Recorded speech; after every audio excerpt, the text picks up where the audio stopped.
تبون يقول لكم طز فيكم، والله واخا تحصلوا عليه 1000 كذبة وبالدليل القاطع، الدليل المادي بوثائق، غادي يقول لكم طز فيكم وسأستمر أكذب وأكذب وأكذب وأكذب على الكراغنة وبصبع ما دام هناك كراغنة وبصبع أزرق.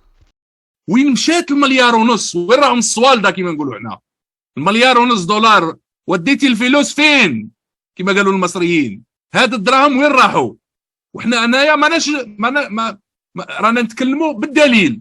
البنك تاع البريكس ندخلوا للموقع نتاعه لاحظوا هو لا بنك البريكس نديروا اكتواليزي باش ما تقولش باللي بالك راهم دايرين فوتوشوب ولا ايه. انظروا نيو ديفلوبمنت بنك، هذا هو بنك البريكس. وين راه الجزائر هنا؟ عبد المجيد تبون ورينا الاعلام تاع الجزائر وين راه؟ 2000 دينار اللي انت تحلم تشوفه. وليد كبير، اسمع النغمة ديال ما اسمع ما في شوف ليك زيدي لهم وحده، زيدي لهم، زيدي ارميها. لا يا خويا الله يبارك، ربي يزيد لكم. انت تقول هادو بالك ملاهي ولا حاجه ولا لا، هذا عرس، هذا عرس. وين هذا عرس تاع وحده تاع البوليساريو. أنا محوس نولي لاجئ في فلسطين ولا في البوليساريو. أنا محوس نولي لاجئ في فلسطين ولا في البوليساريو. راك تشوف الباكيه تاع الدراهم. الشعب الجزائري ما ياكلش نورمال. بعدا كي تهضر انت عميل. نحن من 7 تاع الصباح حتى للساعتين تاع بوشدة الحليب 3 شكاير حليب، من 7 تاع الصباح وانا قاعد قدام الحانوت حتى السبعة. 50 سنه استقلال جزائري. راك تشوفوا كيف مكبرين على الحليب. الناس مساكن في طوابير من 11 تاع النهار حتى ل 6 تاع العشيه وهم يستناو في الحليب. حق الشعوب في تقرير مصيرها.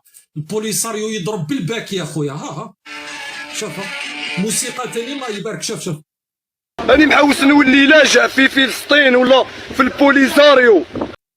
الباكيه تاع الدراهم. ها زيدي لهم، زيدي. اموال الجزائريين كي تهضر انت تهضر على حق الشعوب في تقرير مصيرها. عيب عليك.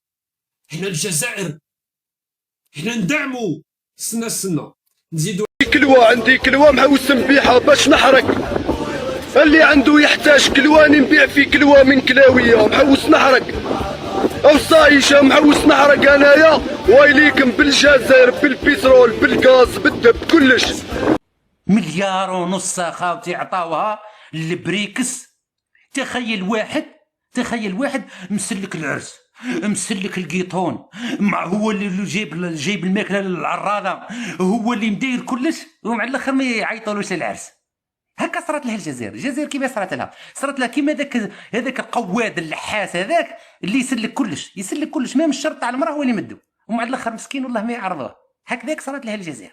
1.5 مليار ربك، على بالك 1.5 مليار تشريها عدس، الجيري تغطي ربها كامله بالعدس. 1.5 مليار وما عرضوهمش.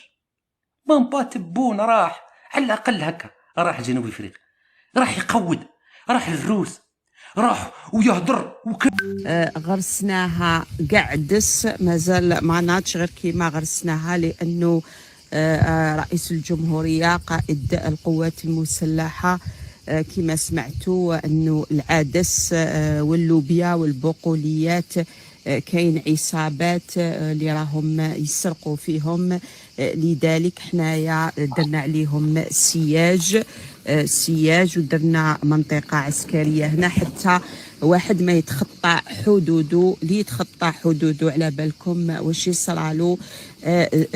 لذلك حنايا في هاد المنطقه هذه الزراعيه اللي غرسناها هذه كاع عدس إيلوبيا وبقوليات، يعني على بالنا بليك راح ترجع يعني كالاحجار الكريمه كيما في السياج الاخر هذيك اللي هي كما راكم تشوفوا تما منطقه صح تاع ديامو والاحجار الكريمه، درناها منطقه عسكريه، وهذه منطقه تاع العدس كذلك واللوبيا.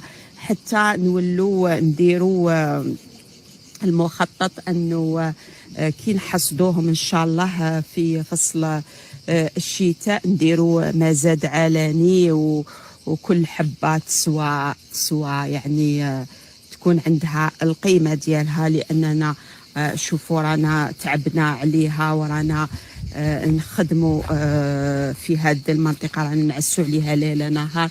راكم تشوفوا فيا كيما راكم تشوفوا فيا راني في هذا الحر راني نعس على حقول العدس واللوبيا والبقوليات اللي غرسناهم يعني غير بعد هذيك الحوار التلفزيوني مع رئيس الجمهورية رئيس القوات المسلحة.